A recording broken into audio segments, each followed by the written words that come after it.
Terima kasih Yang Berhormat Pekan dan Perdana Menteri di atas keyakinan yang diberikan bahawa ekonomi Malaysia adalah sihat. Namun kesihatan ini nampaknya terganggu kerana apabila syarikat milik kerajaan sendiri, satu MDB dilaporkan semalam gagal membayar hutang sebanyak 2.6 bilion kepada IPIC bersamaan dengan 603 juta USD. Keadaan ini tentunya menggugat sentimen para pelabur yang ingin terus membuat pelaburan di negara ini. Ini penting ya, just dengarlah. Malah ini adalah kebimbangan yang dinyatakan dalam laporan atau unjuran IMF berkaitan ekonomi Malaysia bahawa masalah utama negara ialah hutangnya tinggi. Dan di mana kalau ingin ikut bank negara, jumlah hutang ialah sebanyak 2.6 bilion yang dengan izin contingent liabilities ya, seperti jaminan kerajaan dan bond secara relatif ni ya, juga dijanjikan dengan pulangan yang tinggi. Macam kita pinjam ke Alung lah ya. Di dalam masa yang sama, ya Tok Ina Petua, ini penting ya. Saya ingin mengingatkan Yang Amat Berhormat Perdana Menteri bahawa kemajuan ekonomi negara tidak hanya diukur daripada angka pertumbuhan semata-mata, namun ia mestilah dirasai oleh rakyat. Yang Amat Berhormat sendiri mengatakan kebahagiaan, keselamatan tidak guna pada angka yang baik, namun rakyat menderita di bawah. Terpaksa membayar GST ya. Dan saya bertemu dengan makcik. Ini adalah personal.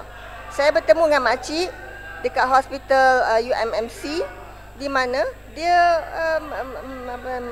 merayu kepada saya kenapa ubat yang selalunya tak payah main politik lah dalam soalan. Cara yang ni ya. Tadi Jasin boleh, bagilah saya juga peluang. Yasin tak main politik. Dan apabila sekarang dia tidak dapat bekalan, ini adalah ubat ya. Yang Mohd Menteri Kesihatan berada. Saya ingin bertanya pada Yang Mohd Pekan, selain daripada kegagalan membayar hutang yang dinyatakan tadi, apakah tindakan kerajaan, ini soalan, terhadap laporan Bank Negara 2016 yang menyebut misalnya kekurangan rumah mampu milik pada 2014 dianggarkan sebanyak 960,000 unit rumah dan unjuran pada 2020 kekurangan rumah mampu milik akan mencecah pada 1 juta rumah. Dan sekarang ini dalam laporan 70% permohonan pinjaman untuk rumah daripada bank, biarlah Yang Berhormat dengar, ini daripada pembangkang. Apa salahnya? 70% bank loan ditolak. Jangan bising ya, Ahmad. Permohonan 70% bank loan ditolak ya. Dan pembelian kereta pun turun 13%, terendah dalam 6 tahun. Jadi inflasi pun dah naik pada 4.5% di Februari ya. Tak apalah MP yang kaya-kaya tak apa. Saya bercakap untuk orang musta'afin. Ya. Begitu juga dengan anak-anak muda, peluang pekerjaan pada rakyat.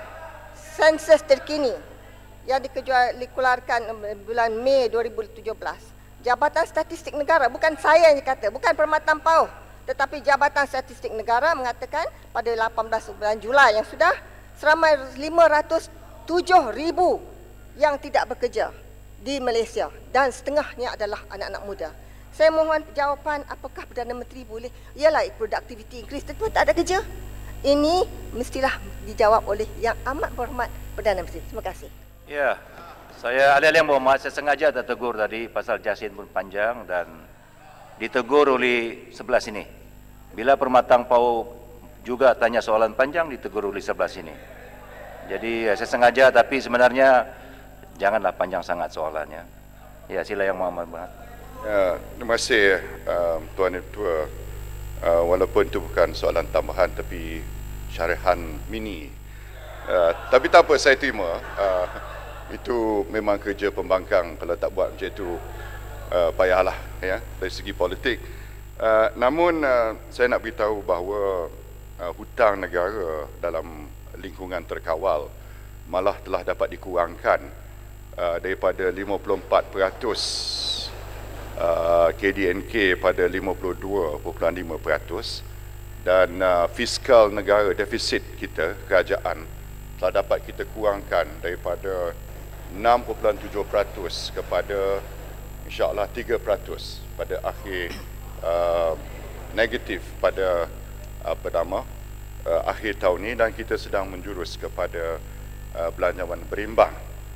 Soal 1MDB telah pun dikeluarkan kenyataan, maka itu soal teknikal saja Tuan Yang Ketua, bukan soal tak mampu bayar balik. Jadi dijangka tidak akan menjejaskan soal keyakinan kepada ekonomi negara kita. Selain daripada itu, kita juga sentiasa melakukan usaha-usaha untuk menentukan bahawa rakyat teramai dapat faedah daripada dasar-dasar kerajaan. Sebab itulah saya umumkan pakej untuk peneroka Felda, saya umumkan untuk veteran ATM, dan insya-Allah dalam bulan-bulan mendatang ni lebih banyak lagi usaha kerajaan akan kita lakukan, kerana kita sebagai sebuah kerajaan akan melakukan yang terbaik untuk rakyat, tetapi kita tak boleh menjanjikan benda-benda yang tak masuk akal, Tuan dan Puan. Yang lazim dijanjikan oleh pembangkang sebagai gula-gula untuk menyukakan hati rakyat, tapi kita tahu tak mampu dilakukan oleh mana-mana kerajaan.